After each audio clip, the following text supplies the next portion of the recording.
Good morning, guys. Last time we have talked about the sublimation process. Now moving forward with effect of change of pressure. So if we change the pressure, so the state of matter can be changed. We have seen in case of temperature, जैसे हमने temperature में देखा था कि with increasing the temperature the solid convert into liquid and liquid convert into gaseous form. As well as here also, if we compress a gas, मतलब कि we can increase the pressure on gaseous form, then the distance between the particles of gases is reduced and they converted into liquid form, or we can say that the gases should be liquefied. Or else if we increase the pressure on liquid, then it will be converted into solid.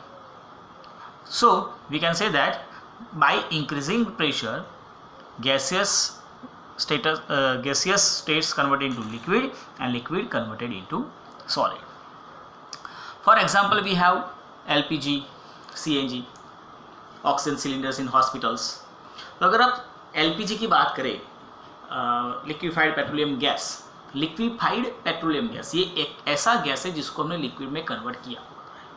मतलब ये हुआ कि हमारे पास जो gas के cylinders होते हैं, जो रेड कलर की बॉटल्स जो किचन में होती है, उसके अंदर जो गैस होता है exactly it is not in the form of gas, it is liquid, because under high pressure it has to be filled. उसको अंदर बहुत हाई प्रेशर से फिल किया गया होता है, इसलिए वो लिक्विड होता है. लेकिन उसके ऊपर आपने देखा रेगुलेटर होता है. जैसे ही रेगुलेटर ऑन करेंगे उसमें से गैस बाहर आएगा. जैसे ही गैस बाहर आता है, वो लिक्विड जो बाहर आता है, due to decreasing the pressure it will converted into again gas, और वो बर्नर तक गैस के फॉर्म में आता है. So a high amount of gas can be filled in a small vessel by pressure.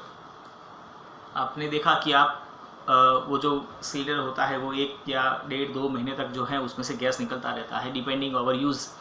लेकिन इतना ही छोटी बॉटल के अंदर इतना सारा गैस कैसे होता है? तो it is under high pressure. Then after we have seen some oxygen cylinders in the hospitals. Patient को जब ऑक्सीजन की वो नोजल चढ़ाई जाती हैं, लगाई जाती हैं, तो उसके अंदर भी ऑक्सीजन जो होता है वो इसी तरह से अंडर हाई प्रेशर बॉटल के अंदर फिल किया गया होता है. सेम वे CNG है, compressed natural gas. Then dry ice. Dry ice is the solid form of carbon dioxide. Carbon dioxide का ये सॉलिड फॉर्म है. तो कार्बन डाइऑक्साइड गैस को हाई प्रेशर में सॉलिड फॉर्म में कन्वर्ट कर दिया जाता है. तो ये जो ड्राई आइस होता है, अगर आपने उसको देखा होगा, अगर आप उसको टच करके देखें तो इट इज़ नॉट वेटेड, वो बिल्कुल भी गीला नहीं होगा, वो ड्राई ही होता है. एंड वो ड्राई आइस जो है वो सीधा सब्लिमेट हो जाता है, मतलब कि it is not converted into liquid form, it is directly converted into gaseous form. Dry ice is used in the refrigerators. जो बड़े बड़े रेफ्रिजरेटर्स होते हैं, मतलब कि जो गोडाउंस होते हैं या तो जो आइसक्रीम की फैक्ट्रीज होती है, वहाँ पर ड्राई आइस का यूज़ होता है टेम्परेचर को डिक्रीज करने के लिए. Then after evaporation. इवापोरेशन जो होता है it is a surface phenomena. Surface phenomena मतलब सरफेस पे होने वाली घटना होती है, in which liquid changes into vapours at any temperature below its boiling point.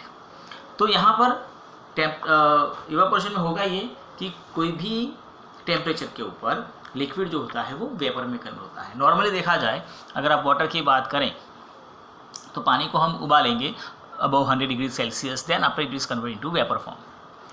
But we have seen like water in the pond, water in the rivers, the oceans, या तो just around us, अगर हमने भी छत के ऊपर या बाहर कहीं पे पानी डाला हुआ है तो वो इवापोरेट हो जाता है. कपड़े सूख जाते हैं. कपड़े को अंदर अगर देखो तो धुले हुए जो कपड़े होते हैं उसके अंदर से पानी इवापोरेट होते हैं, कपड़े सूख जाते हैं. इन एनी केस यहाँ पर हमने कभी भी ये नहीं देखा होगा कि वो समंदर उबला होगा या वो नदी का पानी उबलता हुआ होगा या तालाब का पानी उबलता हुआ होगा, या हमारे कपड़े जो हैं वो कुछ भी देखो, यहाँ पर सभी में टेम्परेचर जो है वो बिलो इट्स बॉइलिंग पॉइंट ही होता है, लेकिन फिर भी वाटर जो है वो वेपर में कन्वर्ट हो जाती हैं और उसी वेपराइजेशन को कहा जाता है evaporation. So there is difference between vaporization and evaporation. Vaporisation तब होगा जब आप उसको उसका बॉइलिंग पॉइंट प्रोवाइड करेंगे, और evaporation below its boiling point, मतलब किसी भी टेम्परेचर के ऊपर वो इवापोरेट हो सकता है। तो ये इवापोरेशन के रिगार्डिंग 4 फैक्टर्स हैं, वेरी इंपॉर्टेंट पॉइंट है ये। तो first one is expose the surface area, मतलब कि ये किसके ऊपर डिपेंडिंग है, इवापोरेशन ज़्यादा कब होगा कम कब होगा, उसको कौन से फैक्टर अफेक्ट करते हैं। तो first one is exposed surface area, मतलब जितना सरफेस एरिया एक्सपोज होगा उतना ही ज़्यादा इवापोरेशन होगा। फॉर एग्जाम्पल आप ले लें कि आप सेम अमाउंट ऑफ वाटर लें, 100 ml 100 ml वाटर को आप ग्लास में रखें और उसी 100 ml वाटर को आप प्लेट में रख दीजिए, थाली में रख दीजिए, और उसको आप किसी एक जगह पर, सेम जगह पर, मतलब सनलाइट में रखना है तो सनलाइट में, लेकिन दोनों को साथ में ही रख दीजिए। And after time 2 hours 3 hours या आफ्टर अवर डे आप उसको फिर से मेज़र करें तो देखेंगे कि पानी के ग्लास के अंदर जो पानी था उसका अमाउंट जो है उसमें ज़्यादा डिफरेंस नहीं हुआ होगा। There is in case of the water of the plate dish वो जो है उसका पानी ज़्यादा कम हो चुका होगा, मतलब कि उसके अंदर इवापोरेशन ज़्यादा हुआ होगा। क्यों ऐसा हुआ? Because the surface area, difference of the surface area, glass का जो सरफेस एरिया है वो कम रहता है, where is in case of the dish surface area is more. तो जितना ज़्यादा सरफेस एरिया होगा उतने ही सरफेस के ऊपर के जो वाटर के मॉलिक्यूल्स होंगे वो सरफेस के ऊपर ओपन होंगे and they can easily move into the outer atmosphere.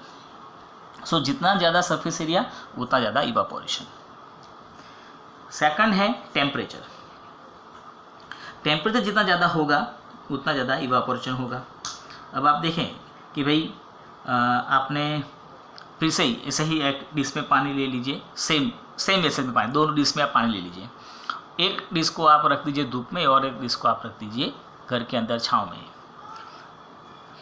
But obviously है कि भाई जो धूप में रखा होगा उसका टेम्परेचर ज़्यादा होगा, तो आप देखेंगे कि उस जितना टेम्परेचर ज़्यादा होगा उसका इवापोरेशन भी ज़्यादा हो जाएगा। So more the temperature more evaporation. Third is humidity. Humidity होता क्या है? तो it is a water present of water vapour into the atmosphere. जितना ज़्यादा वाटर वेपर एटमॉस्फेयर में प्रेजेंट होता है ह्यूमिडिटी उतनी ही ज़्यादा होती है। We can say the moisture present into the atmosphere. तो we feel in the monsoon season, आप देखेंगे मानसून में ज़्यादा ह्यूमिडिटी होती है, चारों ओर पानी की बूंदें ज़्यादा होती हैं एटमॉस्फेयर में, तो वहाँ पर कपड़े सूखने में ज़्यादा टाइम लगता है, जबकि समर में और विंटर में इतना ज़्यादा टाइम नहीं लगता है। क्यों भाई? क्योंकि जब ह्यूमिडिटी ज़्यादा है इसका मतलब ये हुआ कि water vapour is present into the atmosphere is more already. अब आप वहाँ पर कपड़े सुखाने जाएंगे तो कपड़ों में से पानी का इवापोरेशन होकर उसको आना तो एटमॉस्फेयर में ही है, लेकिन यहाँ पहले से ही एटमॉस्फेयर में वाटर वेपर ज़्यादा है, ह्यूमिडिटी ज़्यादा है, तो वो ज़्यादा एटमॉस्फेयर को, ज़्यादा वेपर को अपने अंदर अकोमोडेट नहीं करने देता है। मतलब उसकी भी एक लिमिट होती है, एक लिमिट से ज़्यादा ह्यूमिडिटी जो है वो इंक्रीज़ नहीं कर सकते हैं। अब पहले से ही मानसून के अंदर देखा जाए तो पहले से ह्यूमिडिटी ज़्यादा थी, उसमें भी आपने कपड़े सुखाने के रख दिए, तो it will not dried up easily, वो जल्दी से सूखने वाले नहीं है because of humidity. So more the humidity less the evaporation. Remember यहाँ पर थोड़ा अलग है, जितनी ह्यूमिडिटी ज़्यादा होगी इवापोरेशन उतना ही कम हो जाएगा। Then fourth point is wind. Wind जो होता है, अब पवन, जितनी ज़्यादा विंड होगी उतने ही ज़्यादा इवापोरेशन होगा, क्योंकि यहाँ पर विंड का क्या रोल है? तो विंड जो है वो अपने साथ साथ उस ह्यूमिडिटी को, उस वेपर को, मॉइस्चर को भी अपने साथ दूर लेकर जाता है। जो नई हवा आएगी वो ड्राई होगी। आपने देखा होगा जैसे कि भाई घर में पोछा लगाने के बाद फ़ैन ऑन कर दिया जाता है, या तो जैसे हमने अभी कहा कि मानसून में कपड़े जल्दी सूखते नहीं है तो उसको रूम के अंदर फ़ैन ऑन करके उस नीचे सुखा दिए जाते हैं। क्यों भाई? क्योंकि विंड ज़्यादा होगा तो उसमें से जो एयर हैं वो उस मॉइस्चर को दूर लेकर जाएगी और नई सूखी ड्राई एयर आएगी जो कपड़ों को या कुछ जो हमने सरफेस जो है उसको जल्दी से सुखा देती है। So we can say that more the wind more the evaporation. तो इन चारों फैक्टर में ह्यूमिडिटी एक ऐसा फैक्टर है जो ज़्यादा होगा तो इवापोरेशन कम होगा, बाकी तीनों में more the expose surface more humidity more evaporation, more temperature more evaporation, more wind more evaporation. Okay guys, now evaporation always causes cooling effect. अब इवापोरेशन से कूलिंग इफेक्ट होती है। आप समझिए एक एग्जांपल, जैसे कि अभी हम लेते हैं कि भाई समर सीज़न अभी चल रहा है। आपने देखा होगा कि भाई कई लोग जो होते हैं वो घर के आसपास छत पे या अंगने में पानी डालते हैं। क्यों? क्योंकि पानी डालने से क्या होगा, पानी जो है वो वहाँ से गर्मी को एब्जॉर्ब करके इवापोरेट हो जाता है। वो गर्मी को एब्जॉर्ब करके इवापोरेट होता है, मतलब ये हुआ कि उसने गर्मी को एब्जॉर्ब कर लिया तो गर्मी कम हो गई, तो उससे वो कूलिंग इफेक्ट प्रोड्यूस होती है।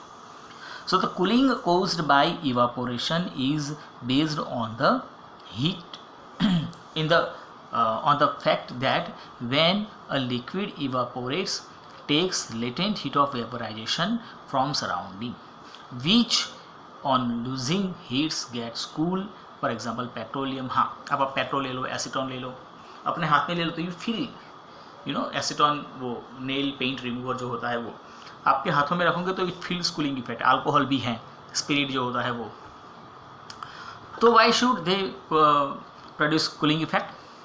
Because when you put some acetone और some petrol on your palm, they will absorb heat from your palm and evaporate.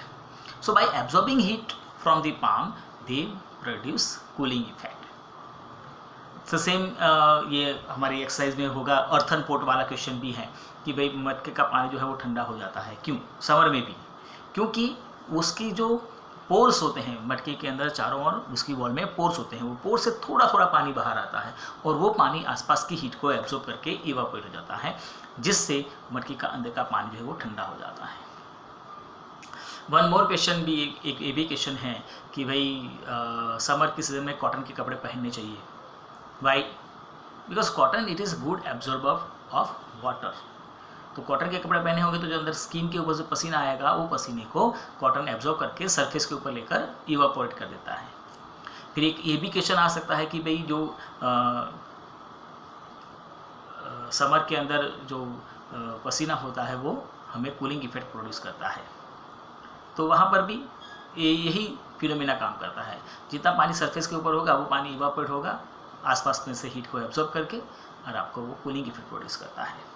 तो इस तरह से evaporation always causes cooling effect. इसके रिगार्डिंग नंबर्स ऑफ क्वेश्चन हैं जो हम देखेंगे कभी एक्सरसाइज के अंदर। One important point, it is conversion of temperature from Celsius to Kelvin. ये तो आपको पता ही होगा, वे Celsius is equal to 73.15 Kelvin, but normally हम ये 0.15 को ईजी कैलकुलेशन के लिए हटा देते हैं। नेग्लिजिबल वैल्यू है ये, 0.15 है, कोई ज़्यादा फर्क पड़ता नहीं है। तो क्या करेंगे भाई, Celsius is equal to Kelvin minus 273 कर देंगे आप। अगर आपको सेल्सियस की वैल्यू फाइंड करनी है, केल्विन दिया हुआ है तो केल्विन में से 273 माइनस कर दीजिएगा, जो आंसर आएगा वो आपका सेल्सियस हो जाएगा। और अगर सेल्सियस में से केल्विन फाइंड करना है तो जितना सेल्सियस है उसके अंदर आप 273 ऐड कर दीजिए। फॉर एग्जांपल 470 केल्विन है, मुझे सेल्सियस करना है तो उसमें से माइनस 273 कर दूंगा, जो आंसर आएगा वो रहेगा सेल्सियस। या तो फिर अगर केल्विन आई है लाइक 30 डिग्री सेल्सियस है, मुझे केल्विन फाइंड करना है तो 30 डिग्री में मैं 273 ऐड कर दूंगा, जी मिलेगा वो मुझे 303 क्या मिलेगा, केल्विन मिल जाएगा। तो ये बहुत ईजी कॉन्सेप्ट है, ये तो आपको सब पता ही होगा। तो इतना सा छोटा सा चैप्टर है हमारा फर्स्ट चैप्टर, ठीक है। तो ये जो मैंने करवाया अब तक वो आप लर्न कर दीजिएगा, एक्सरसाइज बाकी रहेगी, फिर वो देख लेंगे नेक्स्ट टाइम पर।